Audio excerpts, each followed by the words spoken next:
Di Morowali memang menggiurkan, gaji tinggi, kawasan industri besar, dan peluang terbuka lebar. Tapi, tak sedikit yang akhirnya memilih mundur, bukan karena tak punya kemampuan, tapi karena tekanan kerja yang luar biasa. Lalu, muncul pertanyaan, apakah semua kerja di tambang atau industri harus sekeras itu? Di video ini, kita akan bahas alternatif yang mungkin belum banyak orang tahu. Sebuah perusahaan tambang nikel yang menawarkan jalur kerja yang lebih manusiawi, terstruktur sejak awal, dan tentu saja sepenuhnya milik anak bangsa. Terletak di Kecamatan Wolo, Kabupaten Kolaka, Sulawesi Tenggara. PT Ceria Nugraha Indotama adalah satu-satunya perusahaan smelter nikel di Indonesia dengan kepemilikan saham 100% dalam negeri. Karena itulah Ceria dikenal sebagai smelter nikel merah putih. Perusahaan ini sedang membangun proyek besar dari RKF hingga pabrik HPAL yang mungkin menjadi pusat produksi produk nikel hijau untuk ekosistem kendaraan listrik secara global. Yang menarik, sebelum direkrut sebagai pekerja, calon karyawan disekolahkan terlebih dahulu selama 1 tahun. Selama masa sekolah, mereka tetap dibayar setara UMR setiap bulannya. Begitu mereka selesai, mereka langsung direkrut dan otomatis gajinya akan mengikuti UMR dan bisa juga menjadi naik. Ini adalah sistem rekrutmen yang terstruktur dan berpihak pada peningkatan kualitas SDM. Tak hanya itu, PT Ceria juga dikenal konsisten menerapkan prinsip-prinsip ESG yang berarti bahwa proses kerja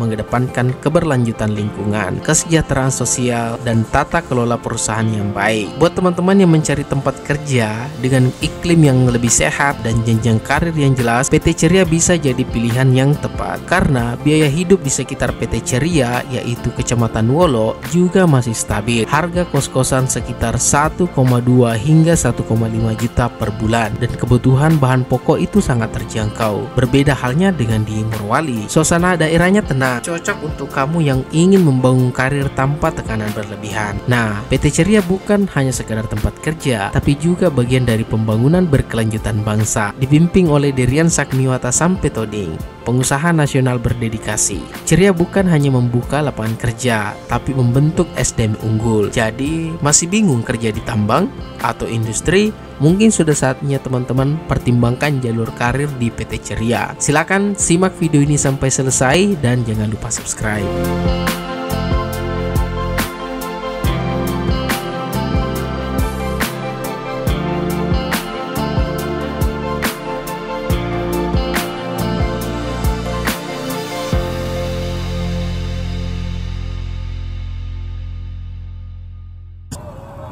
Halo teman-teman sekalian. Jadi kali ini kita berada di Kecamatan Wolo, yang merupakan kecamatan terakhir Kolaka, Kabupaten Kolaka ya. Di sini kita akan mengunjungi namanya PT Ceria. PT Ceria itu perusahaan khususnya tambang yang baru-baru diresmikan dan digarap dan dibuka sekarang. Nanti kita akan explore bagaimana bentuk pertambangannya.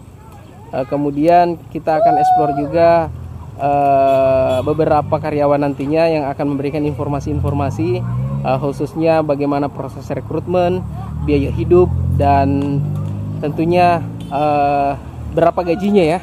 Oke, simak video ini sampai selesai. Dadah.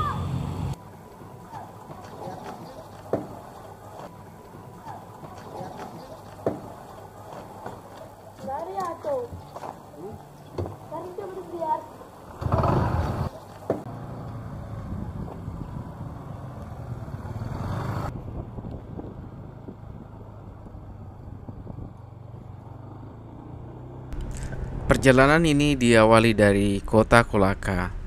Jarak antara Wolo dan kota Kolaka sekitar 50 kilo lebih. Perjalanan ini tentunya cukup ekstrim karena sepanjang jalan itu berkelok-kelok, dan dalam perjalanan kali ini kami pertama kali singgah isi bahan bakar dulu karena kebetulan motor yang kami tumpangi atau joki kami atau petua kami ini kehabisan bahan bakar. Jadi kita akan mengisi bahan bakar sampai full. Dan teman-teman, sekedar informasi bahwa petua kami ini adalah orang yang serba tahu tentang apa-apa di Kolaka. Jadi kalau teman-teman ingin bertanya tentang apapun, bisa di sini ya. Jadi pokoknya nanti teman-teman bisa lihat di deskripsi kontaknya. Nah, kebetulan saya ikut karena kebetulan beliau ingin memasang suatu instalasi listrik di Kecamatan Wolo ya. Jadi kami di sini perjalanan bersama sekaligus untuk merekor PT Ceria. Di sini saya mengisi bensin sekitar 70.000 ya teman-teman sampai full. Dan setelah itu kami melanjutkan perjalanan yang katanya cukup mulus, tapi di sini kita bisa melihat di sini pintu gerbang pertama, tapi karena di sini kurang rumah warga atau tidak ada sama sekali, kami pun memutuskan untuk masuk ke pintu kedua ya. Jadi di situ nanti kita bisa sejenak bertanya, dan kebetulan yang petua kami ini ada urusan di bagian pintu kedua ya. Jadi kami pun melanjutkan perjalanan ke sana, dan tentunya lagi-lagi kami bercerita sepanjang jalan tentang bagaimana sih itu PT Ceria, karena mereka tentunya banyak tahu juga ya. Nah, ini dia teman-teman pintu masuk, pintu kedua di PT Ceria itu sendiri. Tidak terlalu ramai karena kami datang dan tiba itu pada pukul jam 2, sehingga pada jam berangkat dan pulang kerja itu kami harus menunggu lagi untuk menyaksikannya. Nah, setiba kami di tempat petua kami yang akan memasang sesuatu untuk instalasi listrik, kami disuguhi pertama kali es buah dulu ya, akibat es buah Desa Samaenre, Kecamatan Wolo ya khususnya. Nah, di sini teman-teman perlu diperhatikan bahwa pas kami di pintu masuk PT Ceria, dan ini adalah motor-motor para karyawan, karena kendaraan roda 2 itu tidak bisa masuk ya, mereka harus naik bus ke dalam. Jadi tentunya mereka harus memarkir di tepi-tepi ini teman-teman ya. Nah, simak perjalanan kami ya.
Masuk TV.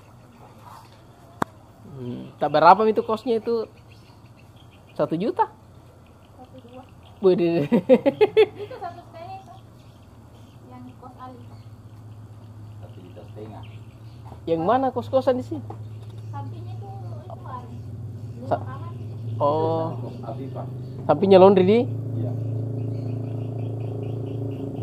1,2 itu baik. Fasilitas tempat tidur saja. WC dalam. Tapi kos rumah batu. Sudah terlalu kali. Kita harus garasi makan tidur. Tujuh kamar. Oh, bagus gini. Di sini rumah kosnya mahal. Kalau makanan masih agak mending. Ini kayak dibayarkan langsung sama perusahaan, bukan lagi orang yang bayar nih. Ya.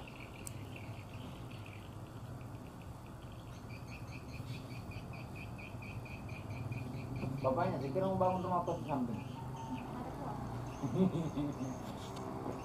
Jadi teman-teman, ini katanya kos-kosan, tapi banyak kendaraan dia simpan di sini ya, Piager. Dan ini adalah pintu masuk PT Ceria. Ya, jadi sini berdebu, pada umumnya jalanan masuk ya, tambang.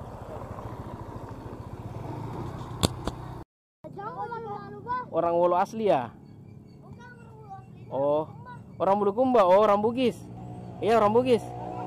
Oh, kalau adek orang tua laki. Oh. Di sekitar PT Ceria ini, khususnya di Kecamatan Wolo, kami pun mewawancarai beberapa informan atau narasumber, tapi mereka ingin dianonimkan. Jadi sesuai kesepakatan kami dengan mereka, kami pun anonimkan, dan berikut adalah informasi dari narasumber kami. Bisa kita jelaskan PT Ceria ini sebenarnya perusahaan seperti apa atau tambang seperti apa sebenarnya? PT Ceria itu adalah PT Ceria Nugraha Indotama, perusahaan tambang nikel yang beroperasi di Kecamatan Wolo. Sebenarnya ini sudah ada sekitar 5 tahun sebelumnya ya. Dari tahun 2023 itu sudah mulai beroperasi. Tapi tahun-tahun sebelumnya itu hanya pembebasan lahan, kemudian memberikan edukasi ke masyarakat. Tapi dari 2023 itu sudah mulai beroperasi, terletak di Kecamatan Wolo, Kabupaten Kolaka, Provinsi Sulawesi Tenggara. Yang membanggakan adalah perusahaan ini tentunya 100% sahamnya dimiliki oleh anak Indonesia. Artinya milik anak bangsanya, negeri sendiri.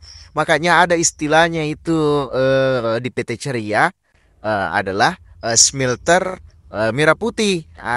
Itu istilahnya kenapa dikatakan smelter merah putih. Apakah perusahaan PT Ceria ini ikut terlibat dalam agenda besar skala nasional atau internasional? Atau bagaimana menurut kita? Apakah PT Ceria ini pernah tampil di muka umum membahas tentang potensi di Wolo khususnya ini? Iya, betul. Tahun ini atau juga pernah tahun sebelumnya, PT Ceria itu pernah ikut dalam konferensi mineral kritis Indonesia. Kalau kita melihat di websitenya itu sudah ada di posting. Di acara itu banyak perusahaan tambang besar dari luar negeri kayak Kanada, Filipina, masih banyak berkumpul ya. Jadi banyak di luar negeri. Jadi PT Ceria di situ juga hadir untuk melakukan konferensi di situ, diwakili oleh, bukan diwakili sih, tapi ada memang 2 dari pemilik asli dari PT Ceria itu. Saya lupa namanya, tapi ada todingnya. PT Ceria di situ hadir untuk memperlihatkan bahwa kita ini sudah siap bagaimana bisa membangun rantai pasok baterai kendaraan listrik di dunia ya. Khususnya di dunia. Jadi ada proyek-proyek seperti HPAL, RKF, dan nikel matte converter. Jadi ada banyak dikembangkan di sana. Berarti PT Ceria ini bukan hanya urus tambang, tapi sudah ke arah teknologi hijau seperti yang diinginkan oleh visi misi presiden kita saat ini, yaitu hilirisasi, begitu ya? Iya, betul sekali. Jadi PT Ceria ini tidak berpikir ke produksi saja, tidak berpikir ke penggarapan tanahnya saja, tidak, tapi juga memperhatikan dampak ke depannya. Jadi di PT Ceria ini khususnya ketika sudah digarap, mereka melakukan penghijauan kembali, jadi penanaman pohon kembali, jadi tetap memperhatikan lingkungan. Biasa kan kalau kita melihat di info-info yang terbaru di tempat-tempat lain, terjadinya banjir karena penggundulan hutan. Nah, di sini kita ada penanaman kembali, penghijauan kembali, dan tentunya ini secara sinergi bersama-sama mengedukasi masyarakat. Jadi hubungan sosial masyarakat itu bagus, terjaga. Kemudian untuk tata kelola pertambangan atau perindustriannya itu dikelola dengan baik. Jadi tidak bercampur-campur bahwa di sini smelter, di sana pabrik, tidak. Jadi memang dikelola secara baik. Jadi istilah yang kita katakan itu teknologi hijau. Jadi sebenarnya sudah menyentuh ke sana. Jadi ada proses bagaimana kita untuk tetap menjaga lingkungan. Nah, jadi kalau misalkan kita tanya bahwa sebenarnya hanya untuk mengurus tambang, sebenarnya tidak. Jadi kita tetap memperhatikan lingkungan. Jadi bukan cuma soal keuntungan terkait tentang pertambangan ini, tapi juga tanggung jawabnya terhadap lingkungan masyarakat. Misalkan begini, kalau ada teman-teman yang ingin bekerja di PT Ceria, kira-kira mereka bisa mendaftar lewat jalur apa? Mungkin kita bisa sampaikan. Nah, ini yang terpenting. Jadi kalau misalkan untuk rekrutmen atau lowongan, biasanya itu diumumkan melalui link resmi atau ada beredar di WhatsApp. Biasanya meminta untuk mengklik barcode-nya. Tapi di sini harus hati-hati karena banyak penipuan. Nah, banyak penipuan mengatasnamakan PT ini, tapi bukan hanya di PT Ceria sebenarnya. Ada oknum tersendiri, tapi biasanya itu ditampilkan di link resmi. Nah, bagian diterima biasanya dilakukan pelatihan 2 tahun ya, pelatihan 2 tahun. Selama pelatihan biasanya saya dengar itu atau teman-teman yang pernah saya kasih masuk itu sebelumnya ya, kan ada beberapa yang kasih masuk melalui rekrutmen ini. Biasanya teman-teman itu sudah digaji sebesar UMR, biasanya 2,5 juta ya, UMR ya. Selama disekolahkan itu digaji setiap bulan. Nah, setelah itu lanjut sebagai karyawan percobaan dengan gaji UMR plus lembur. Jadi ada proses persiapan sebelum betul-betul dipekerjakan. Kemudian pas selesai sekolah nanti tentunya sudah siap untuk betul-betul bekerja. Nah, begitu. Menurut kita, menurutnya saudara, bagaimana jenjang karirnya bagi karyawan yang betul-betul ingin bekerja secara bersungguh-sungguh di PT Ceria? Kira-kira kedepannya seperti apa? Apakah karirnya melejit bagus atau bagaimana? Apakah nanti diperhatikan oleh PT Ceria atau bagaimana? Karena sebagaimana kita ketahui bahwa banyak perusahaan-perusahaan besar atau tambang atau industri di Sulawesi Tenggara khususnya, mereka memiliki skill, memiliki potensi, tapi banyak yang silih berganti, banyak datang, banyak masuk. Itu seperti apa kira-kira? Iya, tentu ada. Jadi pada masa pelatihannya itu sekitar 18 bulan. Jadi sekitar 1 tahun lebih. Kemudian bisa lanjut sebagai karyawan tetap. Kalau karyawan tetap itu tentu pasti naik jabatan, tentu pasti gajinya akan semakin naik. Nah, bagusnya karena di instruktur pelatihannya itu mereka berasal dari pensiunan PT Pale. Jadi pembinanya itu dari PT Pale. Artinya kalau kita dengar PT Pale di Sorowako kan itu paling bagus ya. Jadi bisa membanggakan lah istilahnya, seperti itu.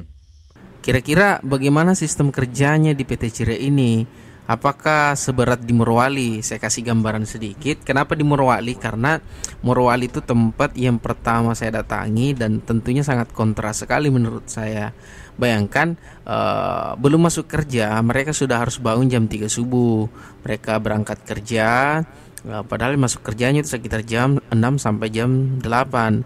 Tapi pulang kerja itu jam 4 sore ya. Sampai di kosan mereka biasa sampai jam 8 malam. Bayangkan range waktu di jalan saja mereka sudah lelah. Bagaimana dengan jam kerjanya di dalam? Nah, kira-kira apakah sekeras itu kehidupannya dulu? Kemudian untuk tupoksinya masing-masing pekerjaan di dalam, namanya tambang ya pasti ada berat-beratnya. Tapi khususnya di PT Ceria ini kira-kira seperti apa? Bisa dijelaskan? Kalau saya secara pribadi, tapi tentunya saya tidak bekerja di dalam. Tapi kalau disuruh memilih, karena selama ini kan saya perhatikan, karena kita ini kan masyarakat biasa sih.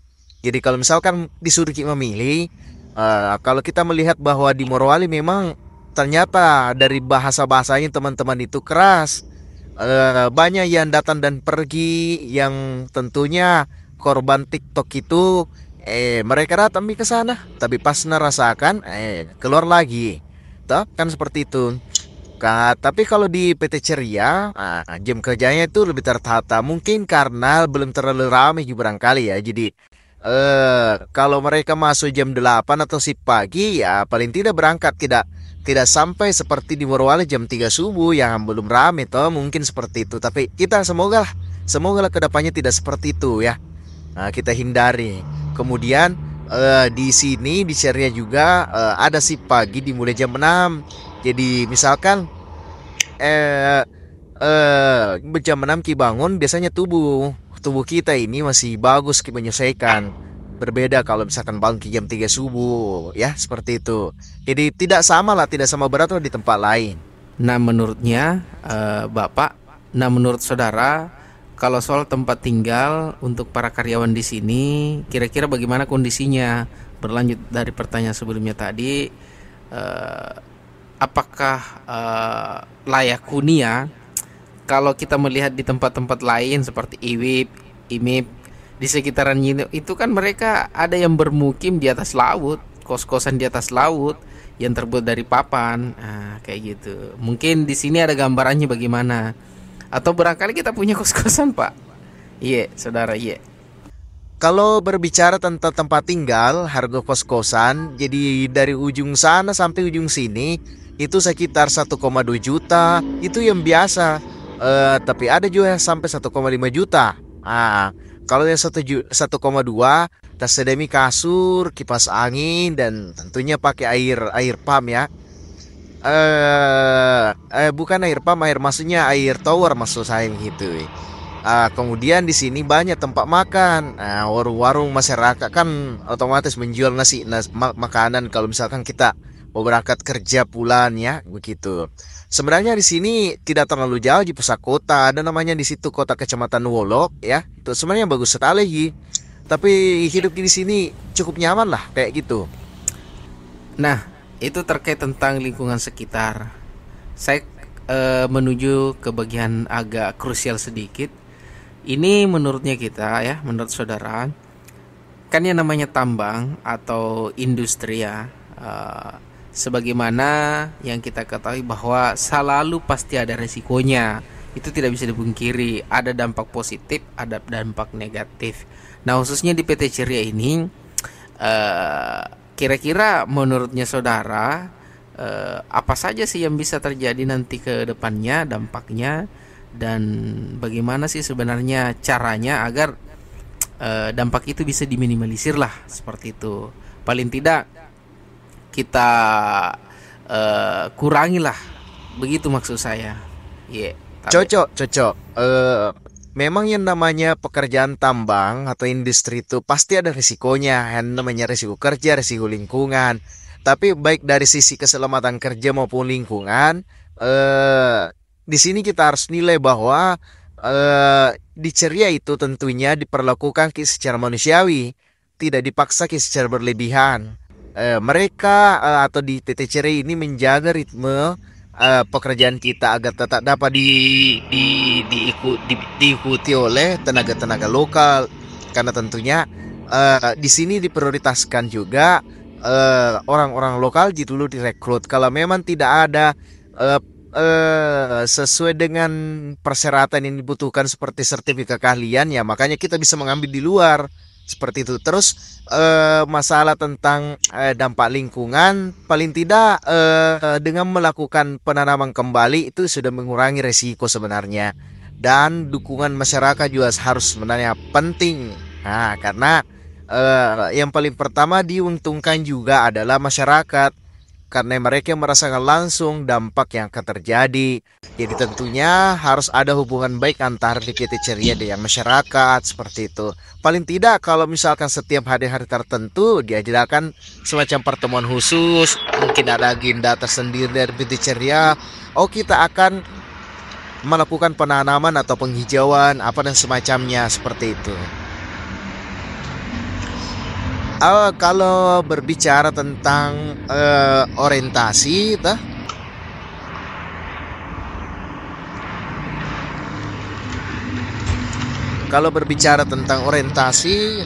teman-teman tentunya di sini jangan berpikir bahwa mau gaji cepat, ya, karena tentunya semua yang tinggi gajinya di dalam itu berawal dari gaji rendah dulu. Jadi kalau misalkan Muki berpikir tentang gajian tinggi langsung, ya mungkin bisa Kikti perwali, karena saya dengar itu tinggi-tinggi gajinya di sana, tapi biaya hidupnya juga berat. Tapi kalau memang Muki tumbuh secara perlahan-lahan, nah boleh Ki pilih PT Ceria, masa depannya bagus, ada pelatihannya, begitu. Apalagi kalau misalkan anak-anak muda lokal di sini, ya saya pikir cocok untuk kita ikut seperti itu. Iya. Nah, kalau saudara misalkan dikasih pilihan setelah saya perdengarkan cerita saya tentang di Morowali, kan di Morowali itu banyak PT ya. Nah, terus kita sudah menyaksikan di PT Ceria ada beberapa juga PT di bawahnya menaungi.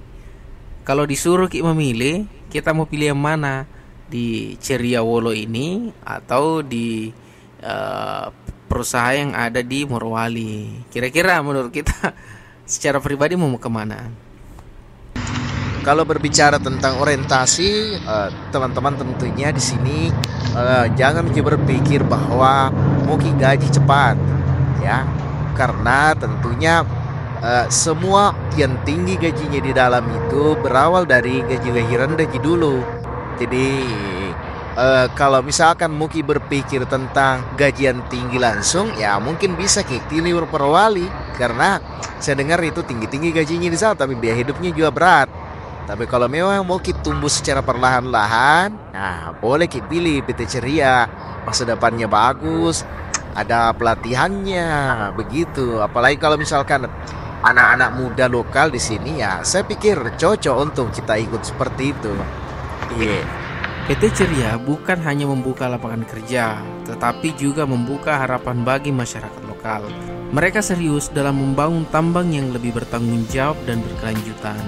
Bagi teman-teman yang sedang mempertimbangkan kerja dunia pertambangan, jangan hanya melihat nominal gaji saja, lihat juga lingkungan kerjanya, peluang untuk belajar dan keberlanjutan jangka panjangnya. Mari kita pertimbangkan secara baik-baik. Pilihan tepat di tangan teman-teman, tapi semoga video ini bisa jadi bahan pertimbangan. Terima kasih sudah menonton, jangan lupa bagikan yang lain, jangan lupa like, komen, dan subscribe.